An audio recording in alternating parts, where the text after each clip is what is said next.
Welcome to The Sound of Economics. I'm Áine Quinn. And I'm Bryn Watkins. We're bringing you this podcast series from Bruegel, the Brussels-based think tank specialised in economics and economic policy. In this episode we have Jeffry Frieden, Professor of Government at Harvard University, speaking about the creation of a single currency in the United States. The US is often seen as a model monetary union for the euro area, but the monetary history of the US was long and difficult. There were many crises and setbacks along the way. Especially the early years saw constant struggles. This overlooked part of American financial history has now even found its way into the limelight on Broadway. The smash hit musical Hamilton was launched in 2015. It tells the story of the founding father Alexander Hamilton and his plans for a US central bank. Professor Jeffry Frieden specialises in the politics of international monetary and financial economics. In a recent lecture and essay for Bruegel, he compares American monetary and financial history with the development of the European Monetary Union. He also took some time to speak with us about the ideas in his piece.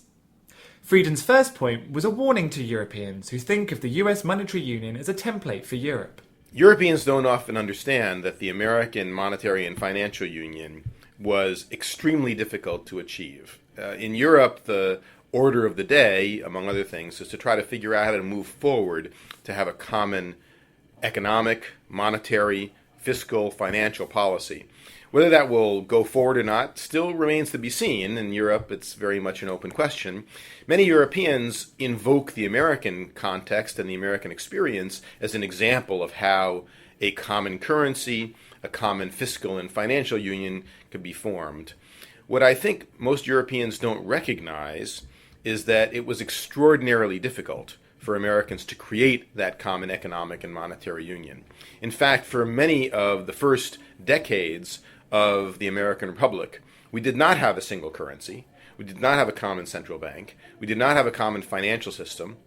In fact, for some of that period, we had state-level financial and monetary orders in what might be regarded as an almost chaotic mess of competing currencies, competing state debts. So, building the USA's monetary union was a slow and difficult process. This sounds frustrating for Europeans, but in fact, there could be some comfort in this.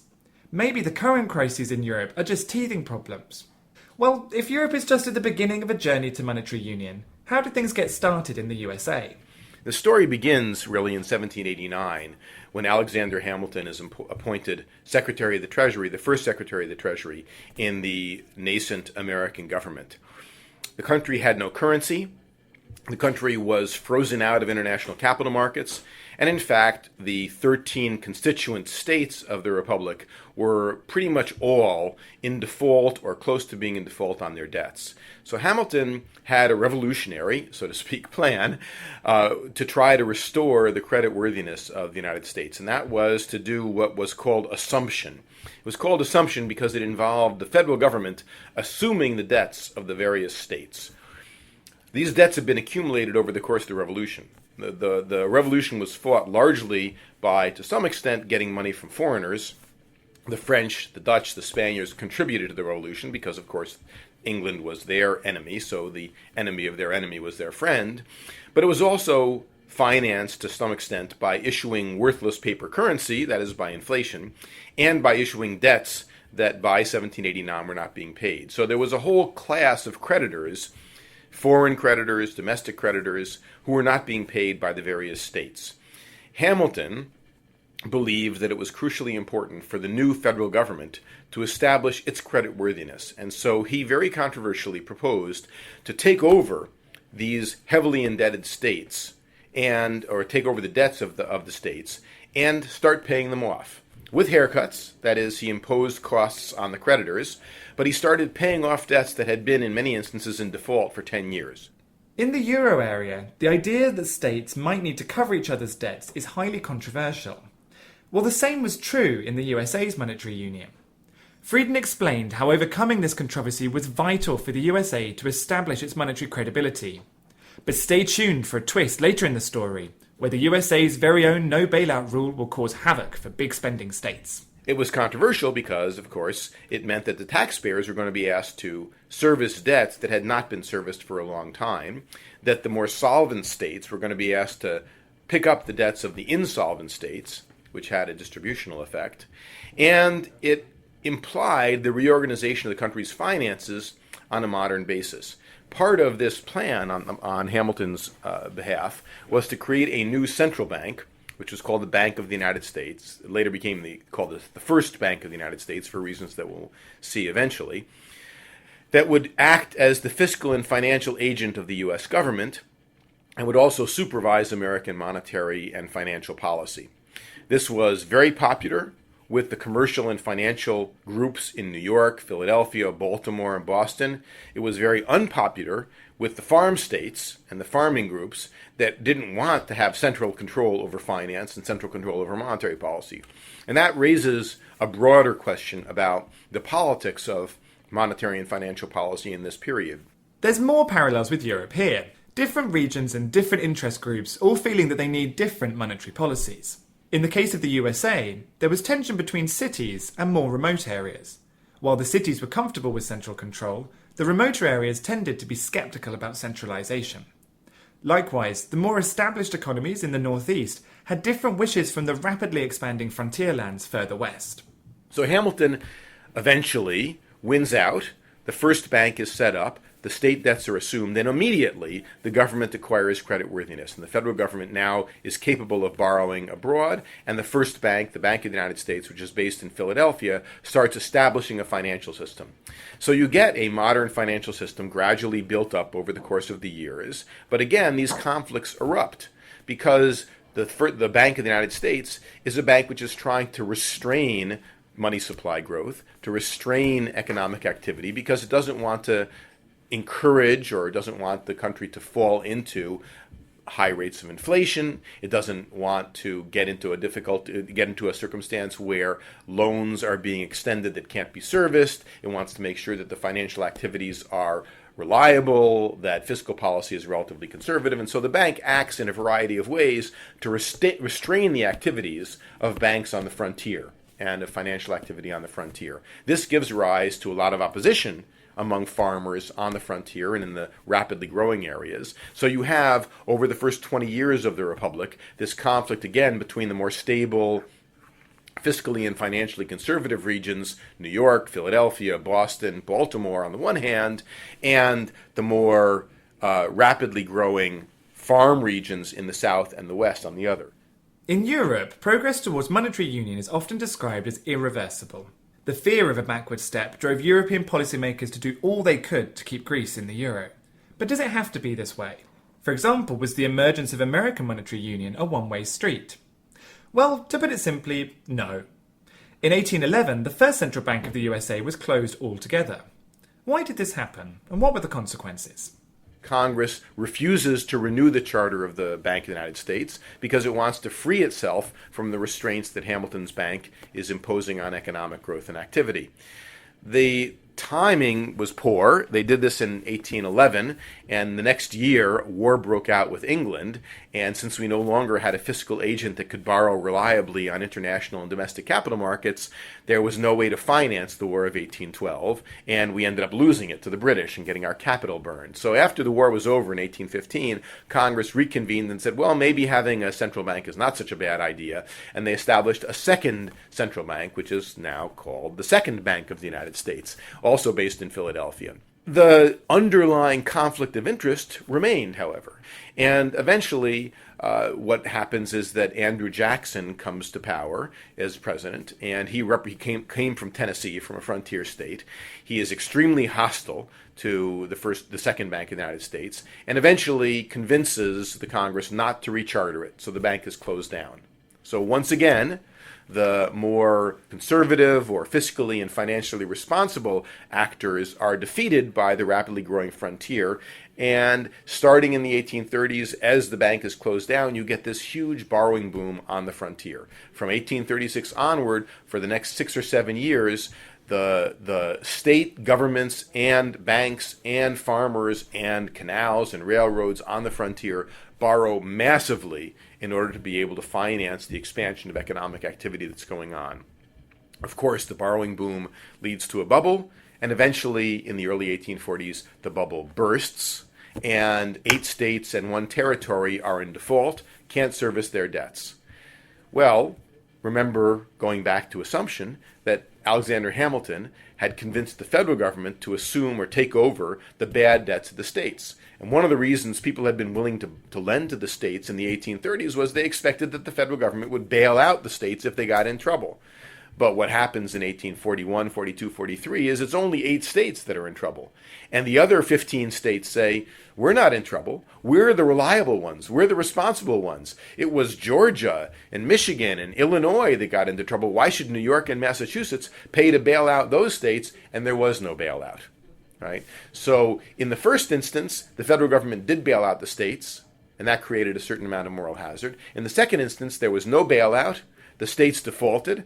So again, thinking about this in the broader context, you had this division between the more conservative creditor segment of the population that says reliable, responsible economic policies, don't overborrow, don't overlend, don't expand the money supply. And on the other hand, you have the frontier saying, lend us all the money you can, expend the money supply, run inflationary policies. And this conflict eventually gives rise to the crisis of the 1840s, where 8 states fall into default, are not bailed out, and it takes 6 or 7 years for the country to recover from the crisis of the 1840s. Now, so far we've largely been talking about central banks and institutions, but for most people the real symbol of a monetary union is a single currency. So where was the US dollar in all of this chaos? In Europe, the central bank and the single currency, the euro, are seen as 2 inseparable parts of the same project. But, as Frieden explains, the history of the dollar was a bit more complex. We, in fact, did not have a single currency. We did not have a single currency in the US until 1863. From 1789 onward, there were national bank notes circulating when there was a first and second bank, but those banks didn't last for that long. By the 1830s, the second bank had been closed up, and at that point what started circulating were private banknotes issued by state-chartered banks. And in fact, what that meant was that the banknotes of various state banks traded at a discount to the dollar. So you had banknotes called dollars issued by Georgia banks that were only worth 60 or 70 cents on the dollar. Banknotes issued by New York banks were reliable. They traded for $1 on the dollar. Banknotes issued by Illinois banks traded for 80 cents on the dollar. So you had, in a fundamental sense, state currencies floating around and trading at discounts over the dollar for many, many years. It wasn't until the Civil War, 1863, the National Banking Act, that these state-chartered banknotes were eliminated and a national currency was created, the greenback, the US dollar. Now, I'm not saying that you need a civil war in Europe to have a single currency, but I think this indicates how complex the process of melding different economic units into a single monetary union can be. Looking back on the monetary history of the USA, what does Jeffry Frieden think that Europeans can learn from the story as they continue to build their own common currency? His first point is that we should forget the notion of an apolitical monetary policy. Despite what many may think, monetary policy is always political.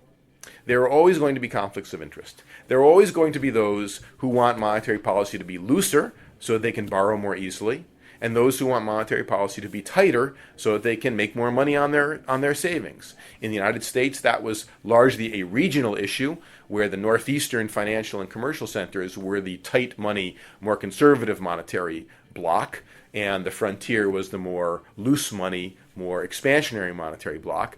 But in virtually any union, in virtually any country, there are going to be conflicts of interest over monetary policy. And the notion that monetary policy can be apolitical and it can ignore these political conflicts of interest, I think, is a pipe dream. In his second piece of advice, Frieden discusses the purpose and legitimacy of a political union.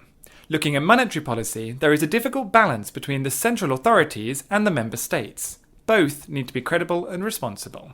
The challenge for the European Union is to prove that the central institutions of the European Union are capable of solving problems that the individual member states are not capable of solving on their own. Otherwise, why have a union? Why have a union of sovereign states if everything that the union could do could be done by the states themselves? The only reason to have a union is that the whole is greater than the sum of its parts. So Hamilton went about early on proving that the whole was greater than the sum of its parts. That is, that the central state authority could do something that the individual units could not do.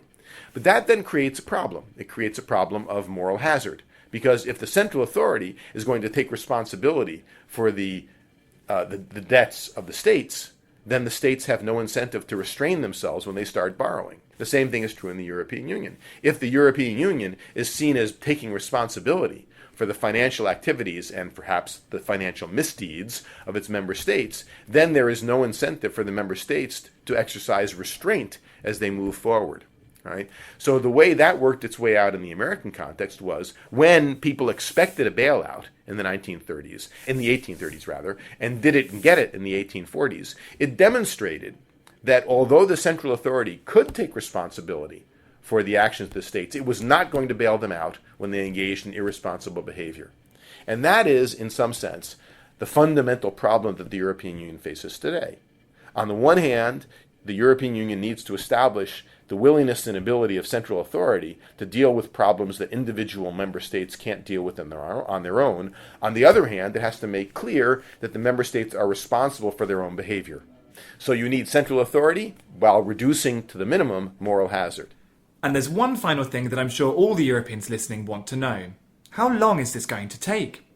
The euro area feels exhausted by these years of crisis, and many are hoping for stability. Well, we might have a while to wait if the USA's experience is a roadmap for Europe. Europe is trying to create some form of monetary, financial, and fiscal union. In the US, it took something on the order of 80 years to get a monetary union, something on the order of 150 years to get a financial union with a common central bank, and something on the order of 150 years to get a fiscal union. I'm certainly not of the opinion that it will take that long for Europe to achieve those goals, but I think the history of the very difficult trajectory of the U.S. as it moved towards monetary, financial, and fiscal union indicates how troubled, how politically difficult and fraught the European experience is likely to be. That brings us to the end of this episode. Jeffry Frieden's essay, Lessons for the Euro from Early US Monetary and Financial History, is available in full on our website at www.bruegel.org. There you can also watch a video of Jeffry Frieden delivering a lecture on the topic. On the Bruegel website you'll find extensive analysis of European economic and monetary union. Join us next time for The Sound of Economics.